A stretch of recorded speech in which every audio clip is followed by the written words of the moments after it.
So we're going to make the swing arms. This is roughly a 130-degree bend, and it gives you the radius of the bend. It tells you that's 120 degrees. So we're going to be anywhere between 120 and 130 degrees for each one of these bends. And that's pretty much it. We're going to use this aluminum. We're going to mark it a 1/2 inch from the beginning, like you see there, and then we're going to start our bend. Now it will be shaped a little bit more round because of the die that I have that we're going to be bending with. And then we'll measure the overall length once we have it bent to see if it matches the 12 inches we have here. And that'll kind of give us an idea of how close we are to our scale model. All right, so we're going to start this a 1/2 inch from the end. That's just telling us what's going to hang out over here. Place this on, and then we have to thread that down. Thread it down by hand first.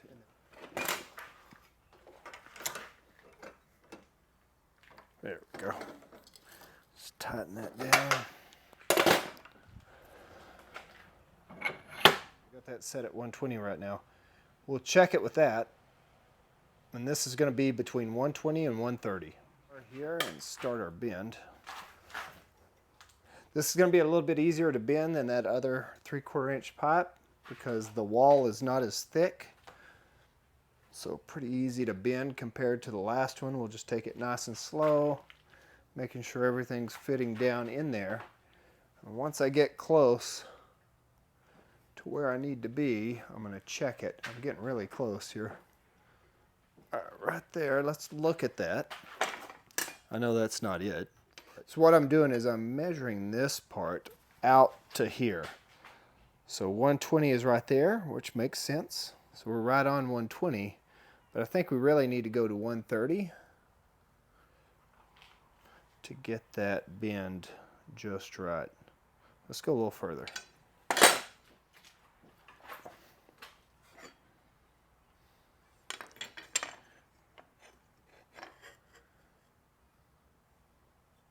Yeah, so we are now, that is more like 130, what is that?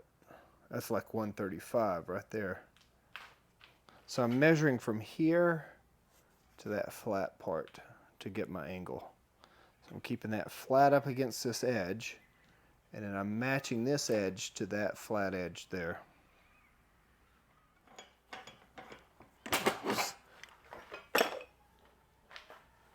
All right, there's that. That looks pretty good. And I don't want to go too far where it's coming straight up here. I kind of want it to curve back around. So what we're going to do now is mark where that bend ended inside the pipe. So you can see that how it was kind of dirty there, and it even left a little bit of an indentation here. We're going to measure from there, and that's going to be our next start point. Down to that point. I may have to remark it so that you can see it on the video. All right, we're going to get that back in place. Get that to fit on so that we can put the level on here and make sure that doesn't change. Slide this on here. Still level? Yep. All right, let's check our angle again. Same angle as before. Matching this edge up with this edge. So we need a little bit more before we get 135.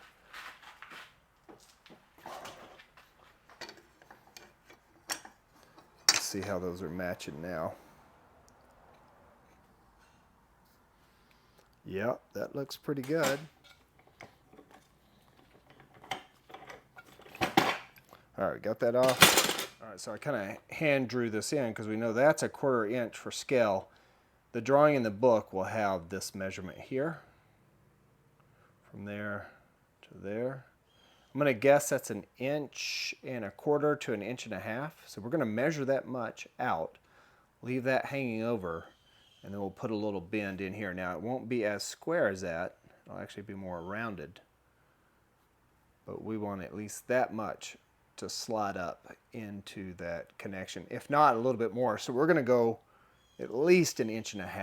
Too much. Actually, let's do 2 inches here. because even with that bend, we're still going to have more than we need. That's still going to give us 4 inches between that part hanging out. So even with this large die, we should be good. So we need enough of a bend. So this is going to go back so it's not way out here.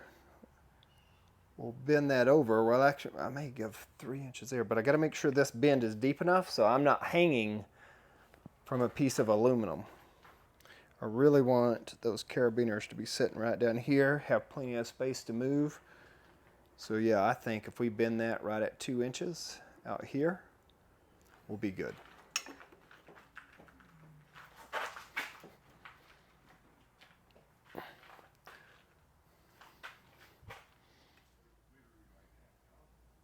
Yep, that's 90.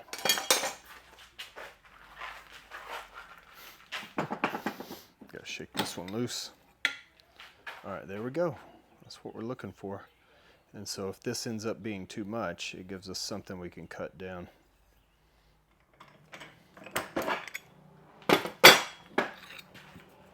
Take that one out. Pretty good. They're not 100% exact, but this is going to be good enough for what we need. It'll allow us to kind of trim these up based on how far they need to be away from our body. Hook into the frame that way when we put them on. We don't want to be hanging from this because it'd be uncomfortable. But what we want is those to kind of set down just underneath our ribs and hook back into the frame. And we can adjust our harness up and down based on where they hook in, but we also don't want them way out here in front because this bend here is meant to fit under our arms. Looking at this, I can tell we are way too long here. Like that is way too much room. So with my back flat up against there, I need to trim off about that much. So that's good that we're close.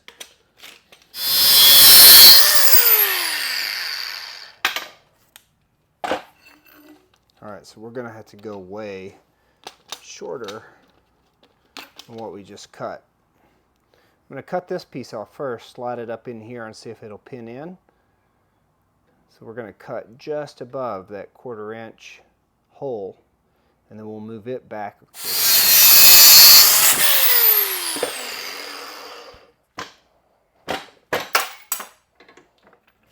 So this is still slightly too long. Right out and see if it's gonna work the way we want it to. I'm gonna set down, have the back, oh yeah, that's good. That's good. Because then it can come all the way up there. In fact, while I have this out here, just so that there's no doubt, I'm gonna have to cut that one at the 3 inch mark. So cut here. Just gonna mark that so I know which one. So we want to go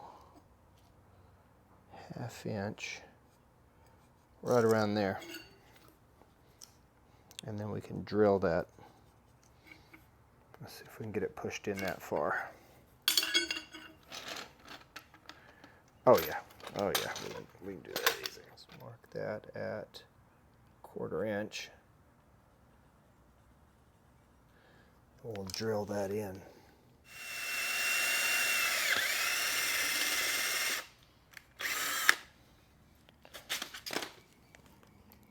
We got that in there. Let's see. All right, perfect. All right, so we got these on. We've got both of these drilled. We're going to use pins, not this type of pin, but the same diameter. So this 1/4 inch pin. It's going to slide in. We'll use the ones that kind of clip around and lock in. And that'll allow us to kind of lock those swing arms in, but if we want to take them out, then we can just unpin, slide them out. Right now, I'm going to have to do a lot of sanding. Take it apart. You can take a stainless steel bolt and put it in there as well. But I like the idea of pinning these in, locking those together. That's it for this assembly. That's where we're going to leave off, and then we'll make those other parts.